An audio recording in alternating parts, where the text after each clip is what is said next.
Então eu vou deixar o DNC sempre é o centralizador, deixa uma com DNC. Escaneando. Você consegue escanear e tirar, mandar para todo mundo? Consigo. Ah, então tá bom, então tá resolvido. Então tá bom. Você escaneia, você acha que tá claro? Não? Tá ótimo. Tá bom? Tá. Então tá. Então ele vai mandar sugestões de exercício para vocês, tá? Não precisa entregar, não. Se quiser fazer, tá? Vamos lá. Léo, Oi. uma perguntinha rápida.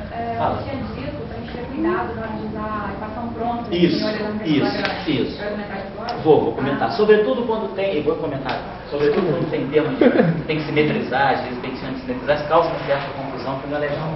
Vou ver com vocês. Então olha só, fazendo o princípio variacional aqui, vamos aplicar. Depois eu vou, como a Marcela falou, usar a fórmula, né?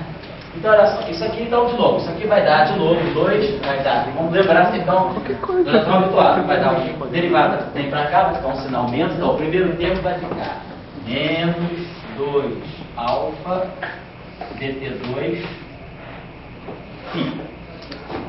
Então o primeiro termo a gente já testou, o outro termo vai ficar menos beta laplaciano φ, e o terceiro termo vai ficar mais 2 gama.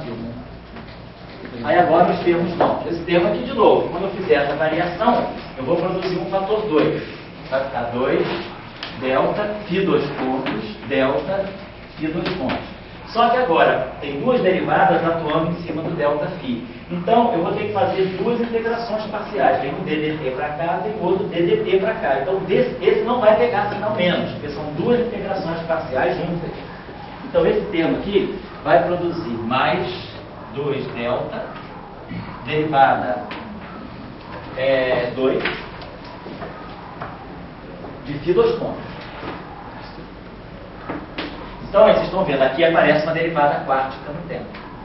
Que aqui já é uma derivada segunda, e esse φ 2 pontos também já é uma derivada segunda. Então, aqui ó, aparece a derivada do tempo ao quadrado, Laplaciano, derivada segunda espacial, porém aqui está aparecendo uma derivada quártica, né? Quer dizer, esse termo aqui nada mais é do que dt a quarta, enfim. Depois, esse termo aqui é a mesma coisa, tem um fator 2. Vou produzir 2 épsilon, Laplaciano de φ e Laplaciano de delta φ, quando eu fizer o delta. Então, a mesma coisa, eu vou integrar o Laplaciano. O Laplaciano são duas derivadas espaciais, é ddi, que vem para cá, ddi, que vem para cá. Então, são dois sinais menos de novo que se compensam. Então, esse termo aqui vai dar mais 2 épsilon a Laplaciano ao quadrado, né, atuando no φ. Vai dar 2 Laplaciano, vai ficar Laplaciano, φ. Então, aqui vai aparecer a derivada quártica na posição. E depois, esse termo aqui não. Esse termo aqui não dá fator 2, porque isso aqui é diferente disso. Então eu vou ter duas variações aí. Eu vou ter o delta do φ 2 pontos, vou ter delta φ 2 pontos, Laplaciano de φ, mais zeta φ 2 pontos, Laplaciano de delta φ. Então, esse termo aqui, eu integro por partes. Liberar o delta φ. Então tem duas derivadas temporais para cá. Vai ficar zeta dt2 Laplaciano de φ. Esse termo aqui, eu vou precisar liberar o delta φ. Então eu vou jogar para cá dois Laplaciano, duas derivadas espaciais. Vai dar um sinal mais também. Zeta Laplaciano de φ 2 pontos. Claro, a gente está supondo que as derivadas espaciais comutam com as derivadas temporais. Esse termo aqui vai dar um fator 2. Né? 2 zeta 2 zeta d2 dt2 Laplaciano de φ igual a zero. Então isso aqui, vamos dizer, ficou a equação de Euler-Lagrange nesse caso. Vou apagar isso aqui. Opa. Depois a gente vai comentar a questão da fórmula pronta. Tem o 2 ali na frente do beta também. Tem um 2 aqui, cara. Obrigado. Você manteve um delta ali mesmo. Oi? Você manteve o delta no quarto termo. Chama de delta. Delta? Não, delta é constante. Esse delta é um parâmetro que eu botei no Lagrangiano. tanto delta, né? Na aula passada eu botei tanto ômega, tinha tanto ômega diferente, significando coisas diferentes, mas tá certo, Léo? Você viu, né? É uma letra, é um parâmetro do Lagrangiano, tá certo? Tá legal. Então vamos lá. Então a gente agora vai poder analisar algumas situações. Por exemplo, né? Nós já tínhamos visto, se nós quisermos que esse sistema aqui seja relativístico, por exemplo, então a gente pode escolher, como a gente já tinha visto, né? Alfa igual a menos 1 sobre 2C2, beta igual a meio, igual a menos igual a meio, né? Que vai ficar 1 sobre 2, 1 sobre C2, CT2, DT2, delta beta igual a meio vai ficar menos laplaciano, e o gama, nós tínhamos visto que nós podíamos ter escolhido 1 meio de M2C2. Aí, se a gente pegar, então a gente pode, então isso aqui está me produzindo isso aqui, ó, D'Alembertiano mais M2C2φ. Isso mesmo, ó. O alfa vai ficar mais 1 sobre C2, D2, DT2, menos Laplaciano, e aí mais, tá certo, M2, C2. Agora, se nós quiséssemos gerar aquele termo que eu tinha colocado, né, aquele termo que nós colocamos numa das aulas, gerar um termo de derivada quarta do sistema, podemos gerar esse termo aqui, um termo desse tipo, o que a gente vai ter que ver é que esses termos aqui, na verdade, vão ter que se arranjar para dar um D'Alembertiano ao quadrado. Se eu quiser, por exemplo, que esse Lagrangiano reproduza essa equação de campo aqui, que nós tínhamos colocado. A equação onde nós colocávamos um termo de chamado derivadas superiores, derivadas quárticas. Então, para reproduzir esse termo, simplesmente é só organizar os parâmetros lá da mesma forma. Esse termo aqui é se 1 sobre C2, vai ficar 1 sobre C4, D4, DT4, né? Depois ele tem menos Laplace, isso aqui é o box, é o operador D'Alembertiano ao quadrado. Esse significado desse box ao quadrado aqui é isso, né? Isso aqui é o D'Alembertiano, isso aqui é o cachimbo, o box. Box ao quadrado é isso aqui. Então, essa derivada aqui, esse operador atuando nele, vai dar uma derivada quártica, depois vai dar um Laplaciano ao quadrado, mais Laplaciano ao quadrado, Laplaciano, e depois vai dar um termo que vai ser menos 2 sobre C2, D2, DT2, Laplaciano. Então, esse termo aqui vai corresponder àquele termo lá. Então, é só identificar os coeficientes, é só pegar o delta igual a 1 meio, né? Aqui já tem a derivada quártica, está pronta, lá é só pegar o delta igual a 1 sobre 2C4. Tem um psi. Delta é igual a psi sobre 2C4, né? Aí dá certinho o primeiro termo.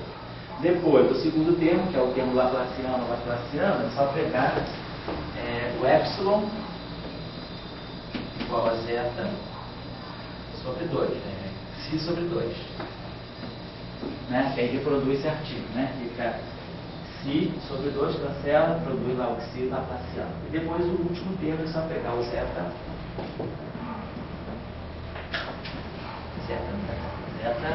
pegar o zetinho lá, vai ter que dar menos 2 sobre C2. Então, é só identificar o zeta como menos 1 sobre C2, né? Então, menos 2 psi sobre C2, né? Lembra, então, fica menos psi sobre C2. Então, aquele Lagrangiano que nós temos, ele pode se escrever dessa forma, né? Então, essa equação de campo aqui seria gerada por aqui. Claro, quando a gente for fazer o formalismo relativístico, as coisas vão ficar mais simples ainda. Tá? Mas, por enquanto, eu estou colocando a coisa para ser geral. Tanto vale para o formalismo relativístico como para o não relativístico. Não estou ainda chamando aí um espaço linguístico. Tá? Então, assim seria a densidade. Então, se eu colocar esses parâmetros naquele Lagrangiano, a gente teria, então, uma densidade de Lagrangiano, que seria Klein-Gordon mais esse termo aqui. Então, esse termo aqui, no Laplaciano, ele é termo de derivada, né, que depende aceleração do campo ao quadrado, gradiente de Laplaciano de φ. Tá bom? Então, esse sistema aí, nós já tínhamos comentado algumas coisas sobre ele, né, não parece um sistema que tem dificuldade. Quando nós computamos a densidade de energia, eu não sei se alguém chegou a fazer um exercício que eu tinha sugerido, que era computar a densidade de força, né? Esse campo aí, com essas duas derivadas, né? Se tiver, nós calculamos aqui no curso a densidade de energia e a densidade de momento. Então, se a gente pegar a derivada temporal da densidade de momento transportada por esse campo, nós vamos ganhar aqui do lado uma lei de força, né? Vamos ganhar uma densidade de força. Então, se a gente colocar uma carga, uma corrente, uma carga em presença desse campo φ, né?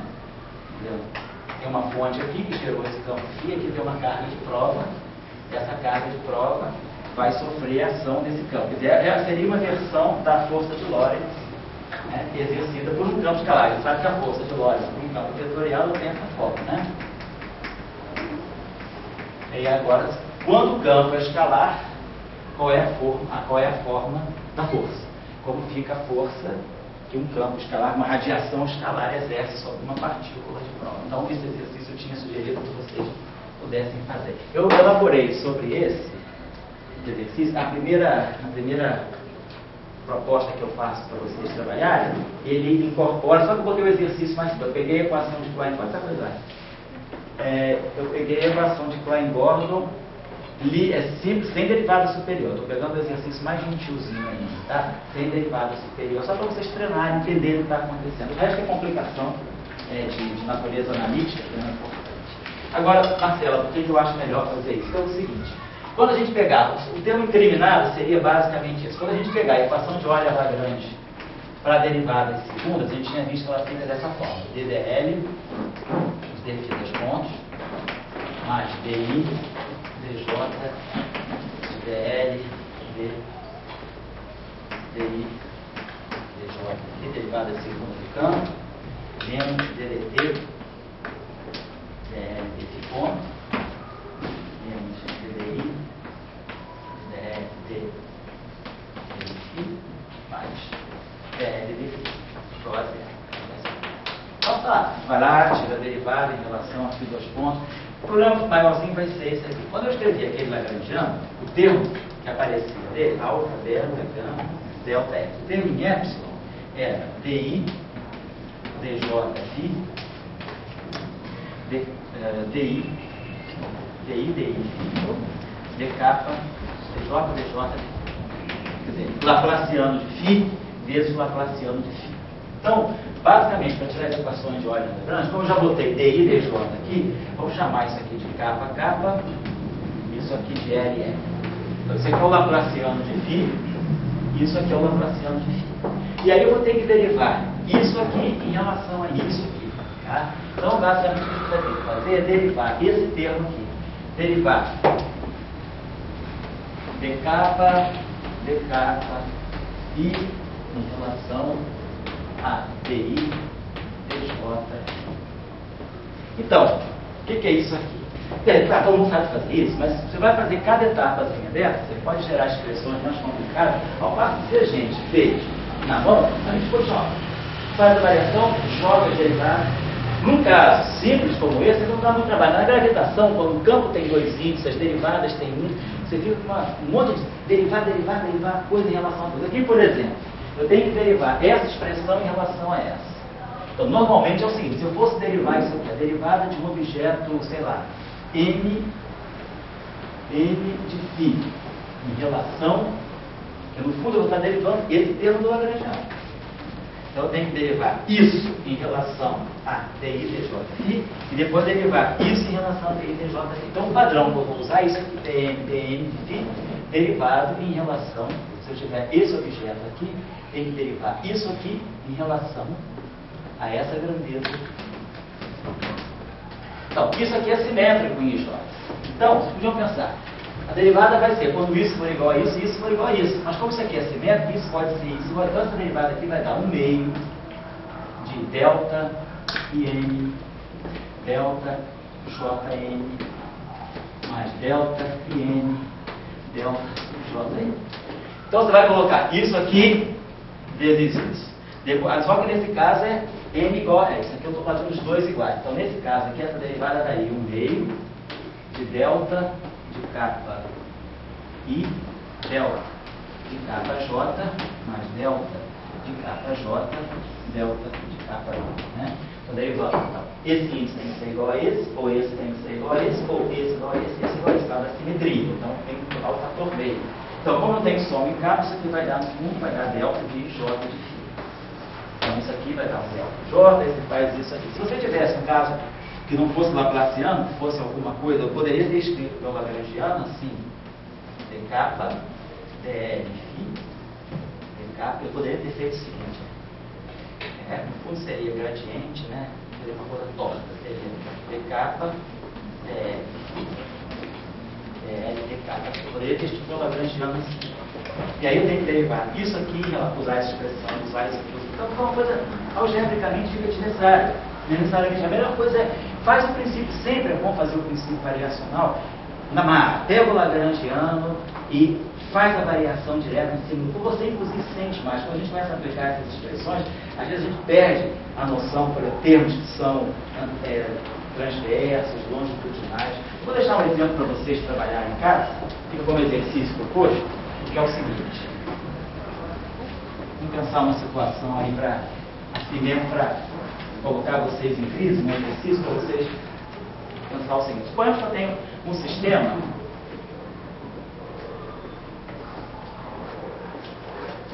pegar um sistema descrito por 3 tipos de campo.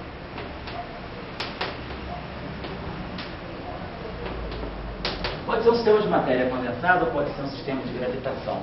Pegar um sistema, você pegar assim, um campo escalar, trabalhar no campo escalar tem que estar presente, né? Tem que ser um escalar fazendo alguma coisa, sobretudo na matéria condensada. Pegar um campo escalar, pegar um campo vetorial e vamos pegar um campo tensorial.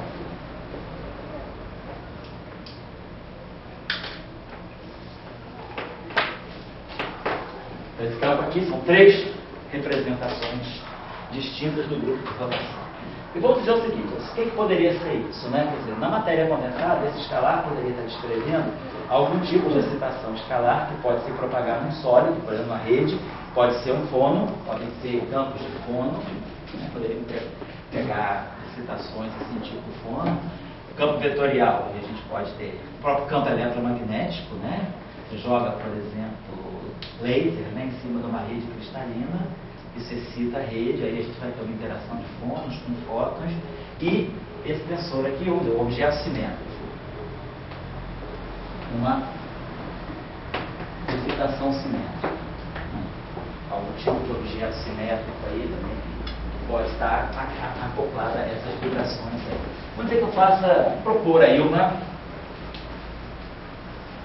densidade, as equações de campo. Eu vou dar as equações de campo e aí pediria para vocês, então fazer o contrário. Vamos escrever o lagrangiano, que daí a gente pede para tirar as equações de campo. Vamos propor então um lagrangiano aí. É melhor pegar o contrário. Vamos pegar, porque o problema é mais complicado. Aí vocês têm que voltar para o lagrangiano, depois derivar as equações de campo. Senão vocês fazem 2 vezes, é melhor. Vamos pegar a densidade do lagrangiano, que seria o seguinte. Não pegar as equações. Então, equação de campo para fit. Equação de campo para fit.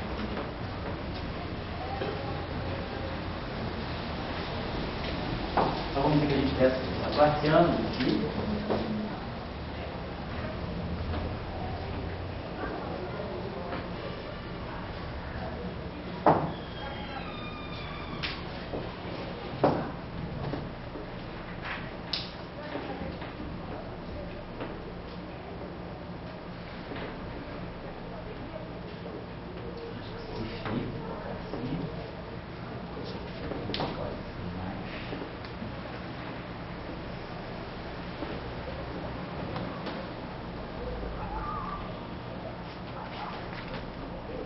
Então, esse aqui já é um termo de interação.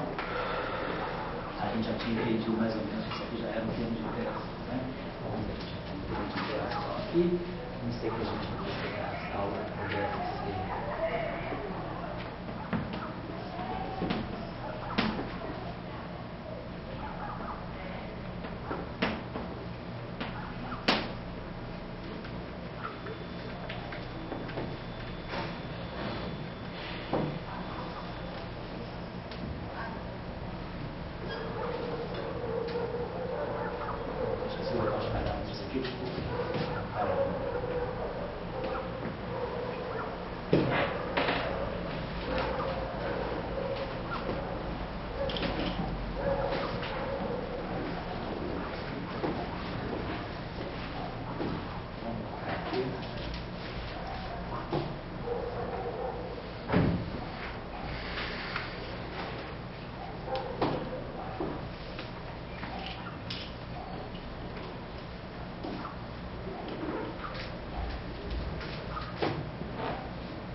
A derivada temporal está aparecendo aqui.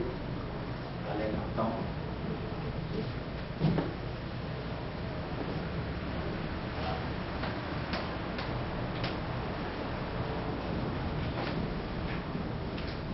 essa equação de Euler-Lagrange para φ. Então, a gente está observando o seguinte. Isso aqui são os termos, como a gente já tinha entendido, numa equação de campo, os termos lineares naquele campo são os termos que estão dando a relação de dispersão, estão descrevendo a relação entre energia e momento. É o campo livre. Agora, aqui eu já começo a ter produto de dois campos. Então, produto de dois campos, né? Numa equação de campo, significa que esse campo está entrando na equação desse. Então, ele está afetando a relação entre energia e momento desse campo. Então, porque tem interação. Esse termo aqui, nós temos que dar no espaço dos momentos, ele dá K2. No espaço dos momentos, isso aqui dá a transformada de Fourier do campo. K2 transformada de Fourier, sim, transformada de Fourier. Aqui vai ter a transformada de Fourier desse campo, o momento e a transformada de Fourier desse campo. Então, a transformada de Fourier desse campo, ela vai ter o momento dela acoplado à transformada de Fourier desse campo. Então, o momento dela está ligado a esse campo, então, que tem interação. Então, esse é um termo tipo de interação. Tá? Esse termo aqui também vai ter a interação de φ com H. Esse termo aqui é tríplice de interação. Então, o momento do campo φ vai estar acoplado com esses dois campos, através desse termo aí. E aqui é o termo que vai dar, basicamente, a frequência, né? Então, temporal. Aqui eu tenho um K, e aqui eu tenho um I ômega, e K e ômega. Então, esse termo aqui daria 2I, então não preciso colocar I aqui não, esse termo aqui é real. Tá legal? Então, essa é a equação de movimento para φ. Aí agora vamos ter que fazer a equação de movimento para A. Vou pôr essa equação de Euler-Lagrange para A. Então, vamos ver, a equação de Euler-Lagrange do campo A, poderia pensar algo desse tipo. A parte livre dele vai ser rotacional de A, Deixa eu ver esses parâmetros aqui. Altos. Oi? Só nota, uns pontos altos do número 12 vai ser wavelength. Meu nome? Wavelength. Wavelength. Ah, o que é ondinha? É pacote de equação de onda para trabalhar com Deixa eu ver só uma pergunta aqui, pessoal. Vamos ver se a gente vale a pena. Eu não vou colocar. Se eu tivesse colocado um parâmetro aqui, a gente no fundo poderia dividir toda essa equação por esse parâmetro, e aí a gente redefiniria esses parâmetros. Então, vou deixar esse primeiro termo sem rotacional no rotacional de A. Aqui eu posso colocar um termo, já usamos o parâmetro, se é, então vamos usar o termo de alfa, gradiente, a divergência de A. Esse termo também pode ter eventualmente do termo depende da divergência, porque aqui a gente está vendo que eu estou pegando a parte transversa do campo e aqui a parte longitudinal do campo. Então isso é o campo A, em princípio. Agora eu vou tentar, como eu tenho esse campo, como o campo A está acoplado com o campo φ aqui, o campo A e o campo φ estão acoplados, então o campo φ tem que aparecer na equação de A. Quer dizer, da mesma forma que o momento de φ interfere com A, o momento de A vai ter que, estão trocando o momento, então vai ter que ter um termo aqui que tem que entrar tem que levar o φ em consideração. Então pode acontecer aqui, aparecer esse termo aqui, vamos dizer, o termo F. Tá certo. Então esse termo ali é A, tá certo. Então eu tenho esse gradiente de φ ali, tá certo. Então esse termo, essa interação aqui, quer dizer, se apareceu aqui, esse gradiente, eu vou fazer o seguinte, pessoal. Vou pedir para vocês modificarem esse termo aqui, por favor. Desculpa aí, vocês façam o seguinte. Coloca, desculpa, modifica, bota a divergência de A.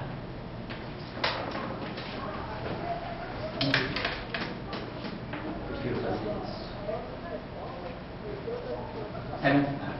Tá, fica divergente. No fundo eu vou estar com a parte longitudinal de A interagindo com o.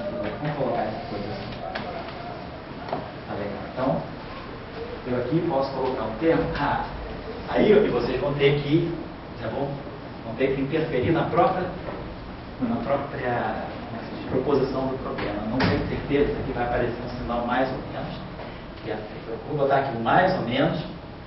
Vocês têm que escolher o sinal correto.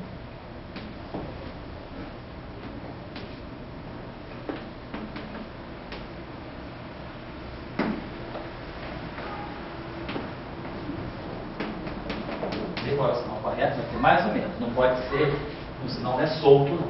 Porque essa constante de acoplamento que aparece aqui é a mesma que aparece aqui, e esse termo aqui deve dar alguma coisa do tipo φ gradiente de φ.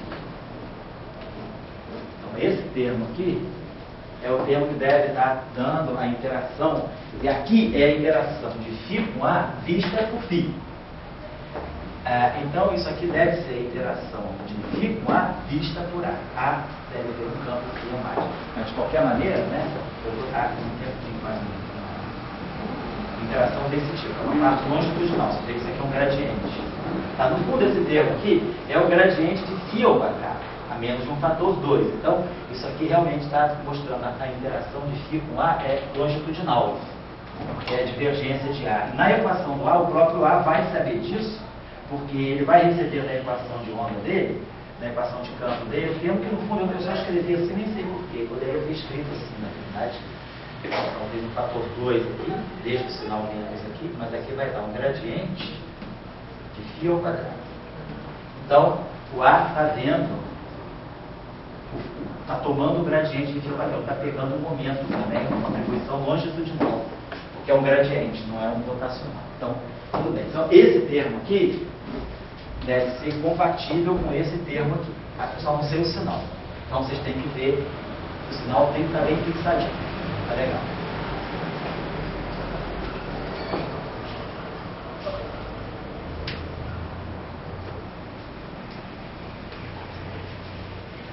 Bom, então agora vamos ver esse termo aqui. Esse termo aqui está marcando uma interação de φ com H. Tá certo. Então eu posso escrever esse termo.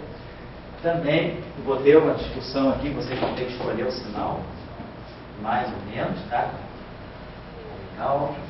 que aqui vai aparecer, talvez vai aparecer no G sobre 2 também.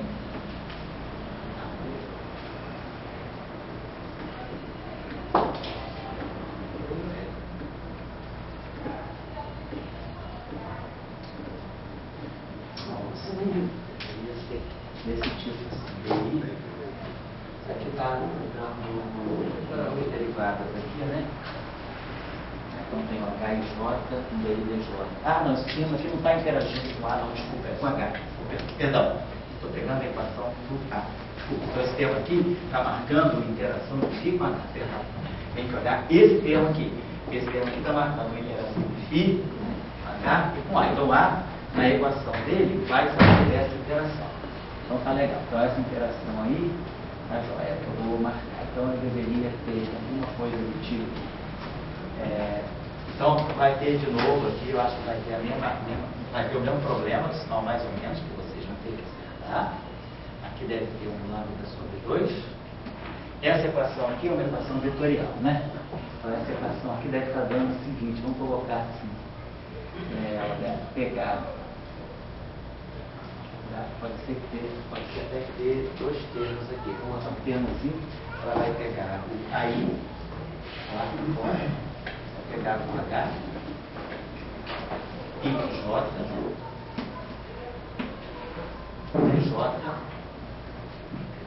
eu vou fazer o seguinte, pessoal, vou introduzir essa notação como muitos livros utilizam, o Jackson mesmo utiliza, quando ele trabalha com um tensor simétrico de rank 2, né, às vezes na matéria condensada o pessoal também gosta disso.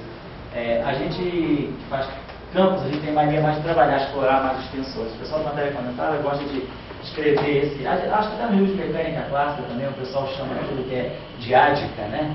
Tem um negócio que o pessoal chama de diadex, né? Que bota assim duas setinhas, né? No fundo é um objeto com dois índices. É isso aqui.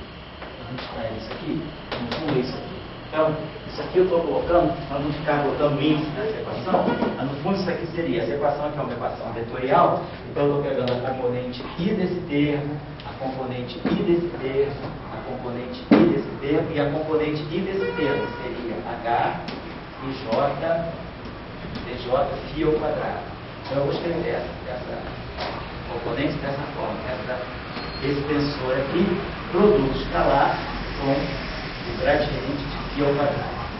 Então esse termo aqui deve estar marcando a interação com esse termo aqui, tá? E eu acredito até que eu possa ter alguma coisa, de repente até a mais também. Acho que pode estar faltando um termo aqui, que eu já vou ver com vocês. Vou botar aqui também um sinal, que vai poder ir também com mais ou menos.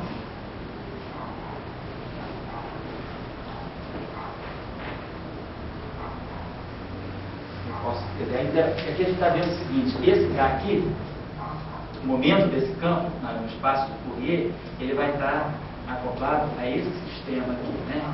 Então, tudo bem. Então, eu vou ter agora, na hora da equação de campo ser vista por esse cara aqui, quer dizer, na hora de ser vista por esse cara aqui, esse próprio campo que sobrou. Então, eu vou fazer o seguinte, acho que eu vou fazer uma coisa diferente aqui. Perdão, eu estou compondo o problema com vocês. Vou ter as paciências de vocês apagarem aqui, tá bom? Vou fazer o seguinte.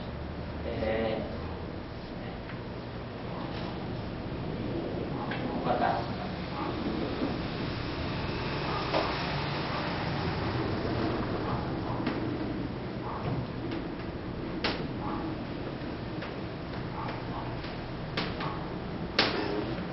Então, vou tirar o φ da equação. Essa equação é o φ.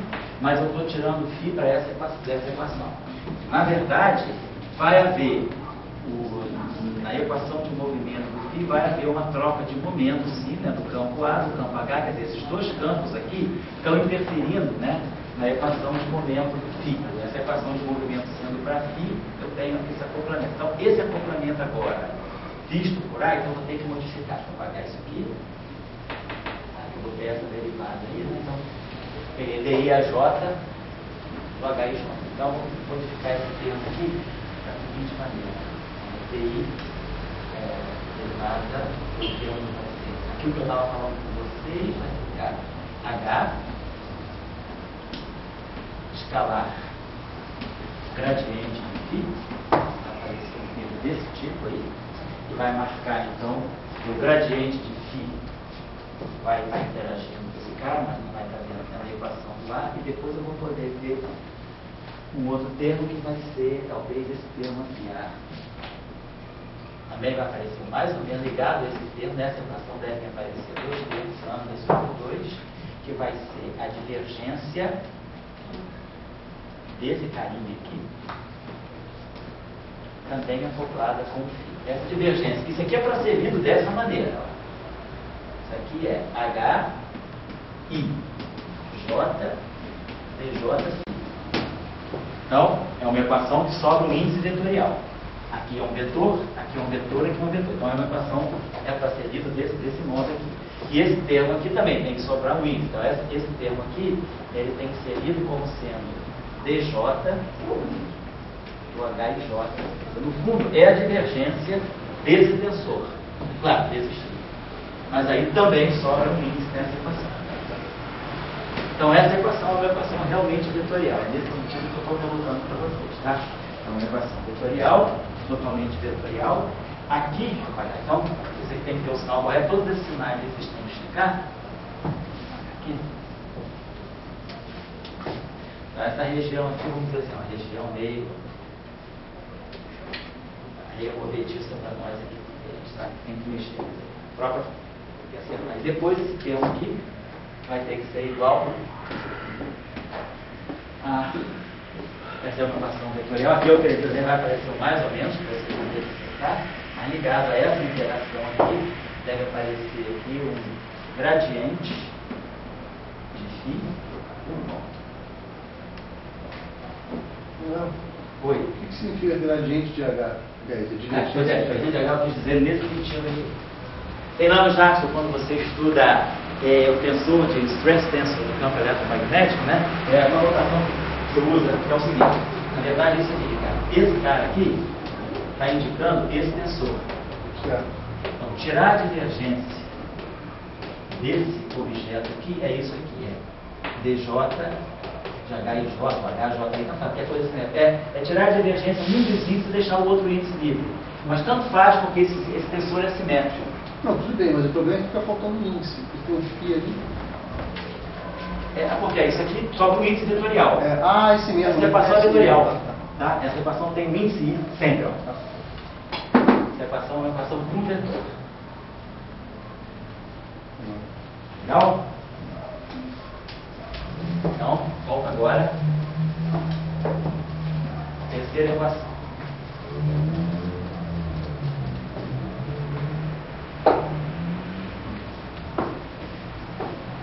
Então, eu vou querer que vocês, trabalho aí, os 7 trabalhos dos Hércules aí, né, são 12, né?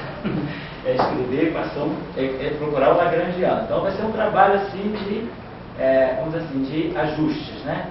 A ver cada termo, bota o termo no lagrangiano, vocês vão ter que tentar fazer o trabalho um pouco de trás para frente, olhando para a equação de campo, ver o que poderia estar no lagrangiano. Vocês já sabem quais são os mecanismos, né?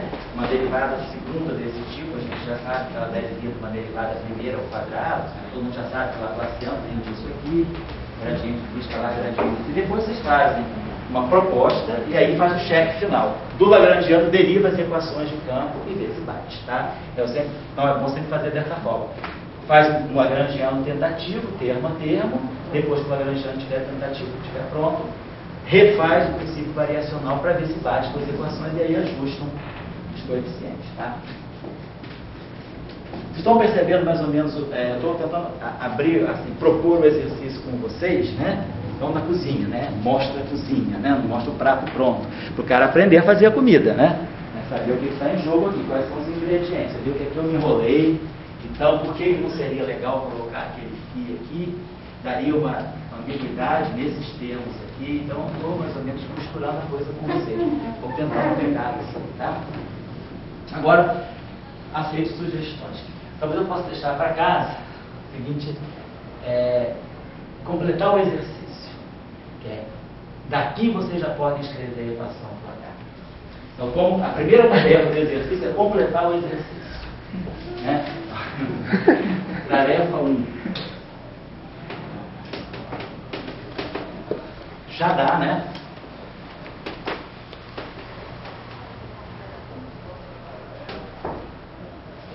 Já é possível tentar.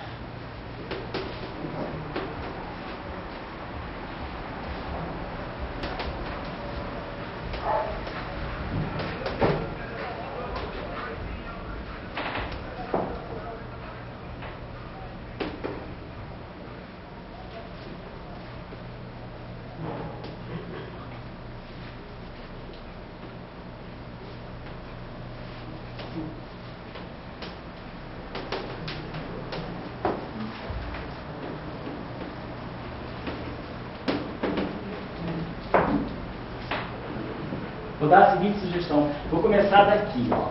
Começar daqui. Digamos que ele vai começar assim. Divergência.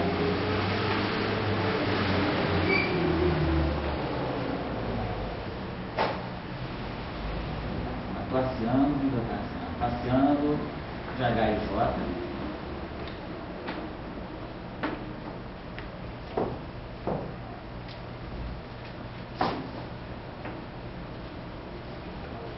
Tem um cara muito beta por aí, né? Beta.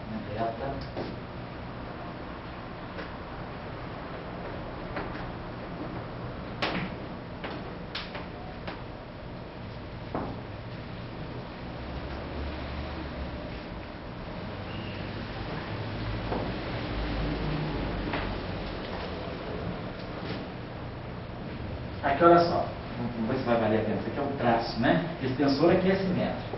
Se ele é um tensor simétrico, a gente já aprendeu aqui nas aulas anteriores, né? Ele pode ter nesse caso aqui, ele é simétrico e está no espaço tridimensional, ele tem 6 componentes. Né? Então a gente já viu que um objeto desse tipo aqui, ele tem H e J. Né? Eu posso escrever um tensor simétrico de rank 2, como sendo um tensor simétrico de rank 2 sem traço, mais a parte do traço. Então, ele tem 6 componentes, devem ser 5 componentes irredutíveis no spin 2 e a outra componente irredutível no spin 0, que é o traço. A gente já tinha trabalhado isso aqui na parte quando a gente estudou o grupo SO3. Então, eu vou fazer isso. Eu vou abrir aqui. Esse tensor aqui está em traço completo. Vamos colocar, que é o tensor inteiro. Não estou falando que ele tem traço nulo, não. É o tensor inteiro. E aí aqui eu vou fazer o seguinte, vamos botar esse termo assim, mais DI, H,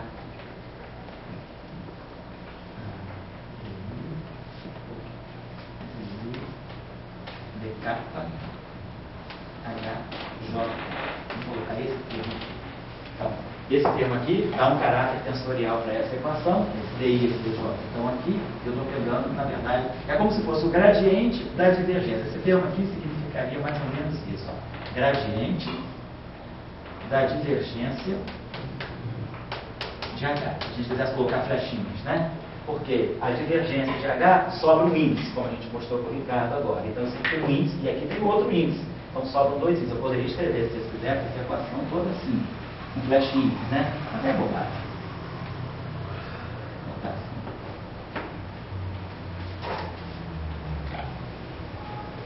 E aí, aqui eu diria, essa aqui é, vamos dizer assim, é a parte livre do campo H. Agora, o H, vocês viram, o H interage com o A e o φ. Ele está presente na equação do φ e ele está presente aqui na equação do φ e aqui está presente na equação do A. Então, o H interage, seja com o φ e com o A. Então, agora vocês vão poder completar essas informações aqui. Completar as interações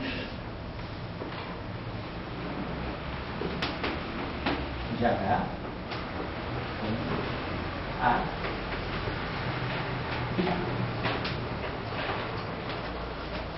Então, esse pedaço aí, vocês já vão poder saber colocar. Já vai dar para vocês fazerem, tá? Já dá para vocês, pelas equações anteriores, já sabendo quais são as interações aqui, né? Do H com φ, do A com φ e do H com φ direto, né? E a presença do H nessa equação, já deve dar para nós a possibilidade de nós Então vamos para vocês treinarem, vocês verem como é que vocês podem trazer a informação de uma equação para outra. E depois, sim, agora vamos propor aqui o termo de evolução temporal do H. Né?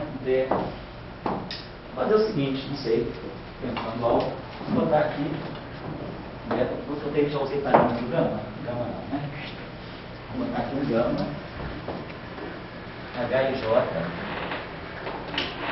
dois pontos. Então vamos dizer, o campo H, ele aparece com derivada segunda. Na matéria condensada, não sei muito bem o que isso poderia dizer. Temos de derivada segunda, quer dizer, um termo de frequência ao quadrado. Vou até perguntar aí, perguntar ao Ivan o que isso aqui poderia significar. Mas que eu não deixar esse termo assim, seria melhor. É uma possibilidade para esse termo seria isso, não vejo, ou então poderia. Então, é o seguinte, o termo dele, acho que não tem como tirar um termo dele para a primeira, então,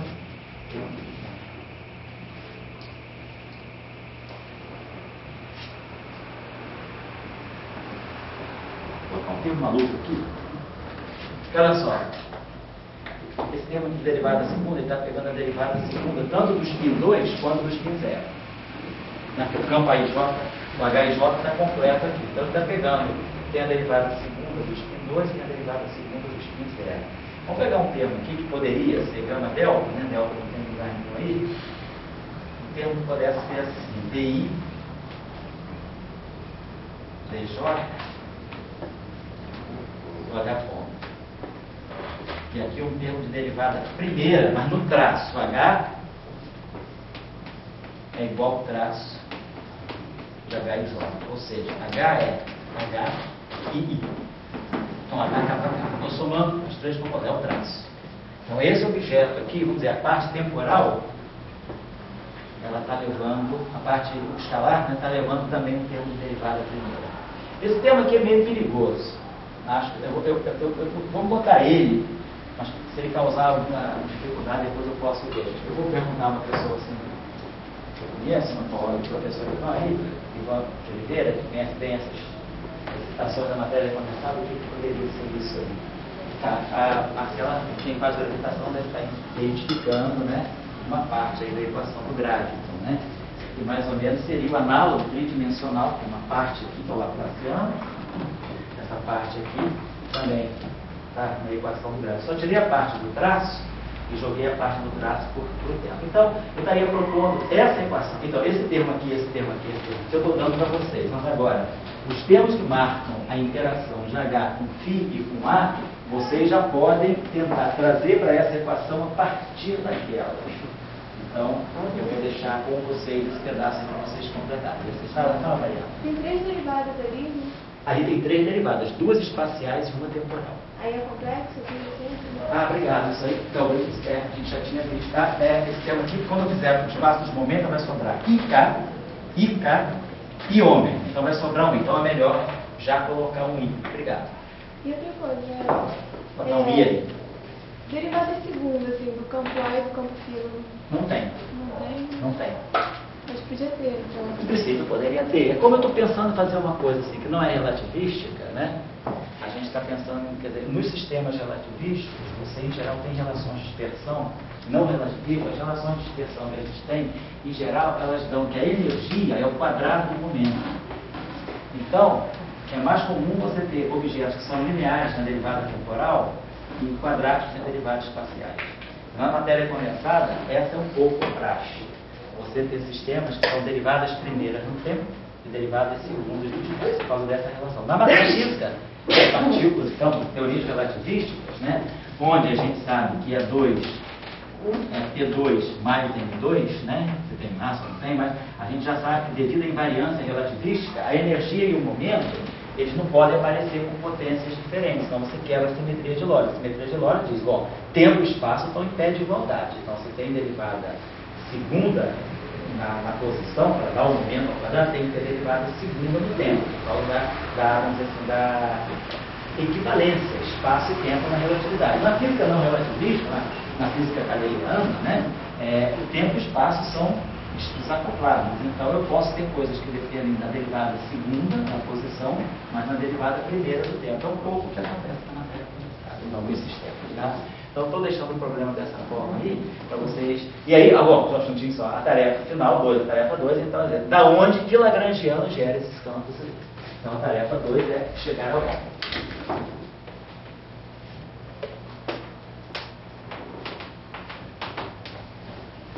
Ricardo, canal o quê? Não, é só complementando o que a Mariana falou, tem alguns termos ali que são uma derivada só, tem que unir também. Então é bom ver isso, porque esse tema aqui, vamos ver se acertando isso, porque quando a gente abre o espaço dos momentos, então, se vocês fizerem, como a gente viu na aula de segunda-feira, se a gente não colocar o I, a discussão da energia em momento vai indicar o I para a gente. Agora, quando a gente já está sacando que o I tem que estar, como vocês falaram, tem que ser tudo, aqui tem 2 I's, cancela. Aqui não tem nada, tá legal. Aqui tem uma divergência. Então vamos botar um I aqui, a gente já acerta, porque senão a gente obtém que esse F tem que ser puramente imaginário. Então a gente já coloca I vezes isso aqui. Então isso aqui já vai limpar a questão do momento que vai aparecer aqui. Aqui tem 2 derivadas, está ok. Aqui tem uma derivada, vamos colocar I. E aqui tem 2 derivadas, não precisa colocar aí. Aqui tem 2 derivadas, aqui tem 2 derivadas, aqui tem uma derivada. Aqui tem uma derivada. Legal, e aqui tem uma derivada. Certo? E aqui tem 2 derivadas. E lá naquele é tudo 2 derivadas. Aqui ele tem 3 derivadas, eu botei um também. Tá legal, acho que pode ser por aí. E então, vamos agora só para a gente fazer isso, uma aula inteira, uma aula de pergunta. Tá bom? Então tá legal. Legal, a gente está mais ou menos percebendo como é que a gente entrelaça os campos, né, pelo Lagrangiano e como é que isso chega nas equações de movimentos. Tá bom? 3 minutinhos, então, isso aí, vamos desligar. O que eu posso fazer? Então tá legal, acho que eu posso deixar mais alguma coisa, deixa eu ver aí, algum só para deixar um exercício aí, um sistema que pode ser interessante também para vocês estudarem. Vou olhar aqui. Vou dar para vocês um exercício muito tradicional, que é escrever a equação de Schrödinger a partir de um Lagrangiano para campos, né? Vamos pegar a equação de Schrödinger. Então, vamos pegar aqui a equação Schrödinger.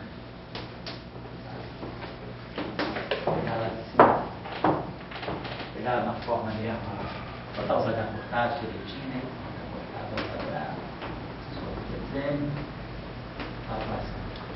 Então, lembrando que psi é um campo complexo, é uma função de ordem.